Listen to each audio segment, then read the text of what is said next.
Shalom, selamat pagi bagi kita semua dimanapun berada untuk mendengarkan firman Tuhan. Sapaan teduh kita pada pagi hari ini, mari kita bersatu di dalam doa. Kita berdoa. Tuhan kami, Tuhan Yesus Kristus, Juru Selamat kami manusia yang hidup. Kami bersyukur Tuhan buat hari yang indah yang Kau beri. Saat ini kami ingin mendengarkan sapaan firman Tuhan untuk kami jadikan rema jalan kehidupan kami pada hari ini Tuhan. Tuhan berkati kami agar firman ini bisa hidup dalam diri kami dan berbuah bagi sekeliling kami. Terima kasih Tuhan Yesus, kami berdoa di dalam nama-Mu. Amin. Bapak Ibu Saudara sekalian, bahan renungan pada pagi hari ini kami ambil dari Efesus 5 ayat 20. Firman Tuhan berkata, "Ucaplah syukur senantiasa atas segala sesuatu di dalam nama Tuhan kita Yesus Kristus kepada Allah Bapa kita." Bapak Ibu Saudara sekalian yang terkasih di dalam Yesus Kristus, judul yang kami ambil pada hari ini untuk menjadi refleksi bagi kita adalah bersyukurlah senantiasa. Bersyukurlah senantiasa. Bapak Ibu Saudara sekalian, jemaat Tuhan dimanapun berada, mungkin dalam kehidupan kita tidak ada manusia yang tidak punya masalah. Tidak ada manusia yang tidak punya pergumulan. Tidak ada manusia yang tidak punya kesedihan, kekecewaan. Mungkin saja dalam pergerakan roda kehidupan kita, kadang-kadang kita berada di bawah. Kadang-kadang kita berada di atas. Mungkin pada saat ini ketika Anda mendengarkan renungan ini, posisi kita mungkin berada di bawah. Mungkin berada di tempat yang terpuruk, di mana kita merasa bahwa diri kita itu sudah berada di titik nol, titik terendah dalam kehidupan kita. Bapak Ibu Saudara sekalian, demikian juga kisah seorang penulis buku, penulis lagu, seorang komposer dari Amerika, Horatio Spafford. Dia memiliki 5 orang anak dan seorang istri yang cukup terkenal keluarganya. Keluarga yang berbahagia, merasakan bahwa berkat Tuhan itu luar biasa bagi dia, bagi kehidupannya, bagi keluarganya. Bahkan dia juga aktif di gereja, aktif juga menulis buku, lagu-lagu rohani. Namun kebahagiaan itu tidak berlangsung lama. Bapak Ibu Saudara sekalian, pergumulan yang pertama yang dialami oleh Horatio adalah meninggalnya anak pertamanya, di mana meninggal karena terserang wabah penyakit. Dia terpuruk. Di usia yang begitu muda, dia harus kehilangan anak pertama, anak sulungnya. Kemudian setelah itu, Bapak Ibu Saudara sekalian yang terkasih dalam Yesus Kristus, tidak hanya sebatas itu pergumulan yang mereka alami. Setelah itu, Oktober 1871, setahun setelah anaknya meninggal dunia, terjadi kebakaran besar di Chicago yang melahap banyak sekali korban jiwa, termasuk juga komplek perusahaan si Horatio itu terbakar habis. Dia bangkrut, dia terpuruk, benar-benar jatuh pada saat itu. Bapak Ibu Saudara sekalian, mungkin meninggal anak pertama itu masih bisa dipulihkan, meski luka yang lama akan pulih.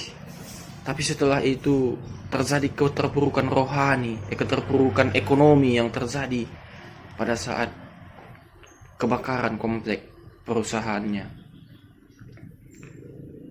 Tapi setelah itu Horatio masih bisa tegar, masih bisa berusaha untuk bangkit kembali. Setelah beberapa lama kemudian, setelah keadaan ekonomi, keadaan hati mulai membaik, Horatio memilih untuk membuat rencana di mana dia akan berlibur bersama keluarganya ke Inggris. Maka ia membawa istri dan keempat anaknya yang tersisa, memutuskan untuk berlibur, namun sekaligus juga pergi untuk melakukan misi gereja. Ia berencana ke Inggris untuk melakukan misi gereja.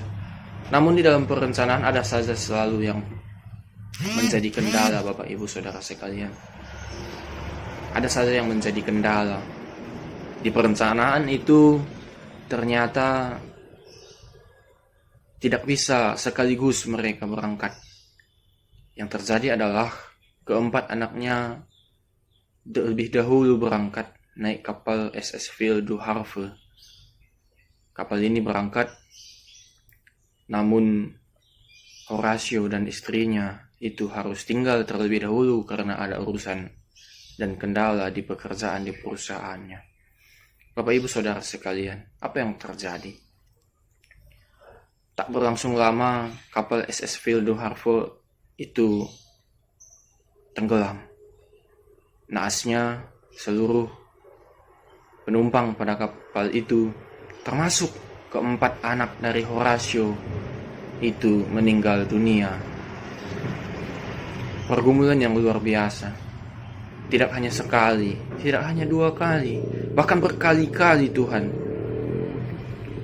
Horatio mungkin sudah jatuh sekali, tapi di kisah-kisah selanjutnya keluarlah lagu It is well with my soul. It is well with my soul. Selamatlah jiwa.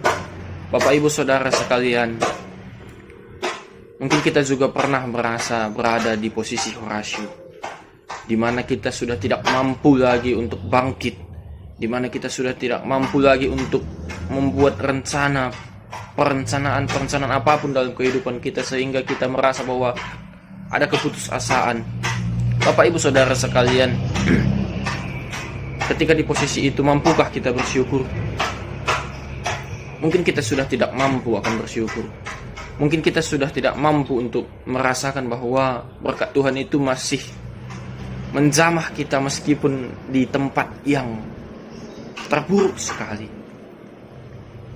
Efesus 5 ayat 20 ini menjawab kita, Bapak Ibu Saudara sekalian, di mana ucaplah syukur senantiasa atas segala sesuatu di dalam nama Tuhan kita Yesus Kristus kepada Allah dan Bapa kita.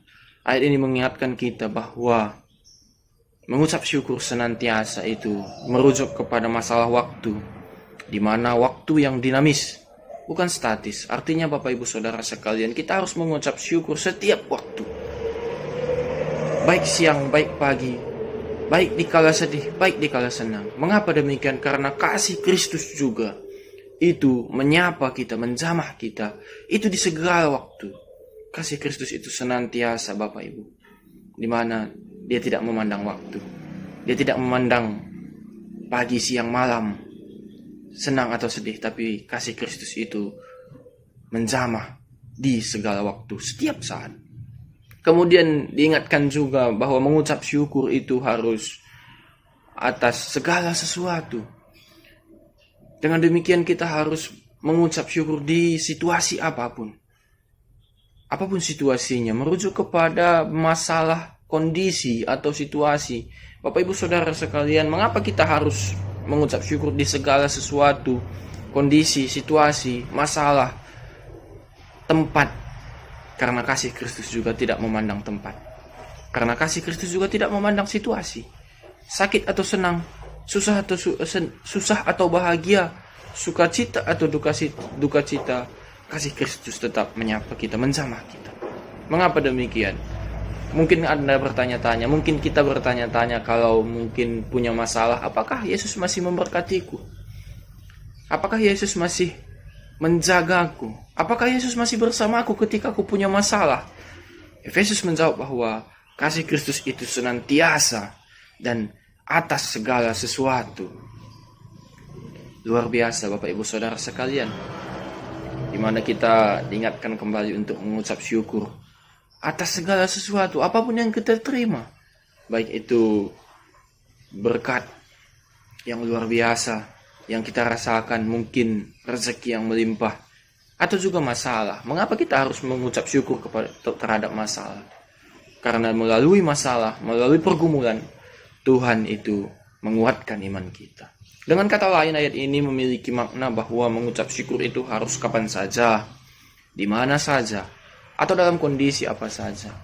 Bapak Ibu Saudara sekalian, Ada beberapa cara untuk kita bersyukur. Yang pertama adalah fahami tujuan Allah. Terkadang kita tidak mengerti apa tujuan Allah memberikan sesuatu bagi kita. Mungkin itu pencobaan, mungkin itu masalah, mungkin itu rezeki, atau mungkin itu berkat yang kita rasakan. Banyak dari kita yang bersyukur hanya karena berkat, tapi tidak bersyukur karena masalah. Mungkin dalam masalah itu tujuan Allah adalah memperkuat iman kita. Yang kedua adalah selalu pikirkan pertimbangan yang lebih buruk. Kita harus berpikir ke hal-hal yang lebih buruk. Mungkin ketika aku melakukan hal yang seperti ini akan terjadi seperti ini. Maka kita akan bersyukur. Yang terakhir adalah belajar untuk selalu melihat ke bawah. Banyak dari kita selalu melihat ke atas. Ketika ada orang yang lebih tinggi jenjangnya dari kita, kita merasa untuk ingin seperti orang itu. Tapi ketika kita melihat ke bawah, masih banyak orang yang berada di bawah kita, kita akan merasa bersyukur. Demikian firman Tuhan, Bapak Ibu Saudara sekalian. Hari ini yang menyapa kita untuk mengingatkan kita, bersyukurlah senantiasa dalam segala hal, dalam segala waktu, dalam segala sesuatu, di dalam nama Tuhan kita Yesus Kristus, kepada Allah Bapa kita. Terima kasih Tuhan Yesus memberkati. Semoga firman ini bisa menyapa kita dan menjamah hati kita satu persatu. Kita berdoa. Bapa di dalam sorga, kami bersyukur Tuhan hari ini Engkau menyapa kami dengan firman yang begitu luar biasa, memberi sukacita bagi kami. Bapa dalam surga, kami ingin belajar Tuhan lebih lagi untuk bersyukur di segala waktu, di segala tempat, di segala situasi. Tuhan ajari kami, bimbing kami oleh kuasa Roh Kudus-Mu agar kami bisa bersyukur senantiasa. Bapa dalam surga, kami berdoa Tuhan secara khusus untuk menaikkan doa syafaat kami untuk Runggun Balikpapan, terkhusus Pos PI Penajam Tuhan. Bapa dalam surga, Engkau yang mengerti, Engkau yang memahami setiap pergumulan permasalahan ataupun apapun yang menjadi perencanaan saudara-saudari kami di Runggun Balikpapan Tuhan, Pos PI Penajam. Bapa dalam surga, Engkau yang memberkati setiap rencana-rencana pelayanan Runggun Balikpapan. Engkau yang memberkati pendeta, Engkau yang memberkati vikaris, pertua diaken, pertua diaken emeritus, Nora Naras, begitu juga semua pengurus PJJ kategorial Tuhan di Runggun Balikpapan. Tuhan yang berkati, beri semangat yang luar biasa, beri semangat yang baru Tuhan. Oleh kuat kuasa Roh Kudus Tuhan, hadir di semua petugas pelayan gereja Runggun Balikpapan. Tuhan yang memberkati, memberikan kuat kuasa Roh Kudus bagi mereka agar dalam pelayanan Tuhan ada ketulusan, ada kesabaran. Tuhan, kami juga berdoa buat rencana pembangunan Pos PI Penajam yang selama ini sudah dilakukan Tuhan. Di dalam proses yang luar biasa Tuhan, yang memberkati segala tangan-tangan, segala orang-orang yang memberi hati bagi Pos PI Penajam ini Tuhan. Tuhan, kami berterima kasih.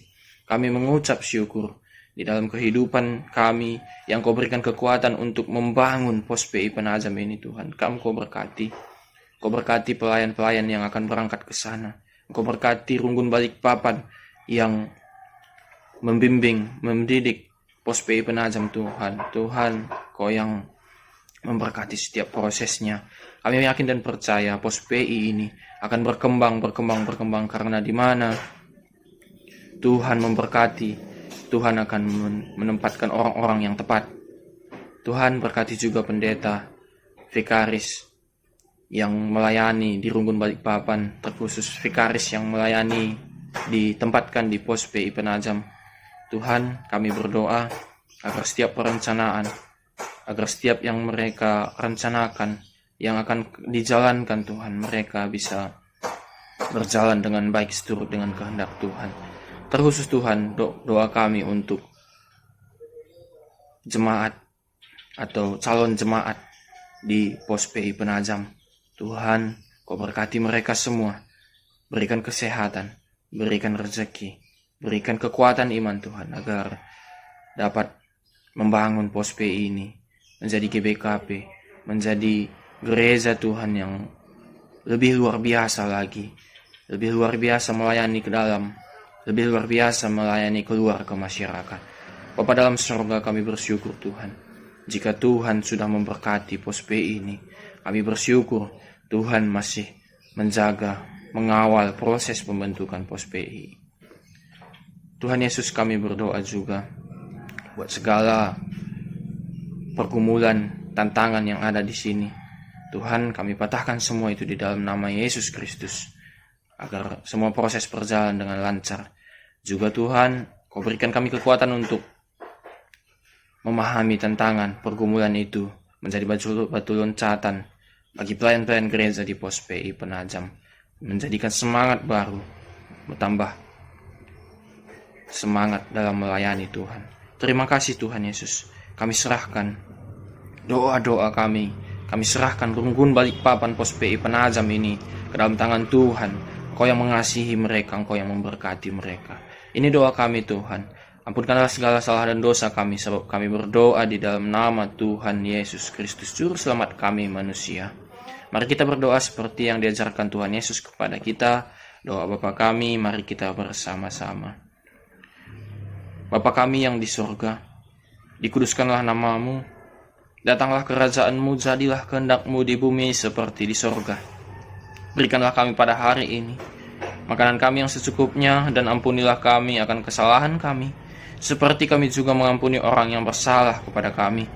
Dan janganlah membawa kami ke dalam pencobaan, tetapi lepaskanlah kami daripada yang jahat. Karena Engkau yang punya kerajaan, dan kuasa, dan kemuliaan sampai selama-lamanya. Amin. Terima kasih Bapak Ibu dan Saudara sekalian. Tuhan Yesus memberkati.